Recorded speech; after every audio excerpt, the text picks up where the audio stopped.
The best teacher. I have had a lot of teachers. Some of them were good and some of them were boring.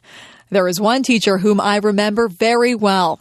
He is the best teacher that I ever had. His name was Mr. Alban. He was a history teacher.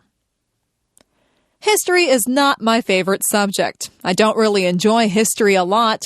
When I was in Mr. Alban's class, he made history seem exciting. He was more of an actor than a teacher. If he was describing a war, he would make us feel all the emotions that the soldiers and their families would have felt. We could almost hear the guns firing and the people shouting.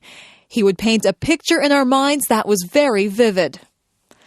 When I had a history test in his class, I didn't have to study much. I would remember every word that he had said. I would see him doing the actions that went along with his stories. He was very animated. He would shout out orders as if he was a general, or he would speak softly and reverently when describing the death of a great hero. The most important thing that I learned from Mr. Alban was that I did really like history. I just thought that I didn't like it because most people had made it dull by just reading from the textbooks. History is not just a series of dates and dull facts. History is what really happened. History is real life.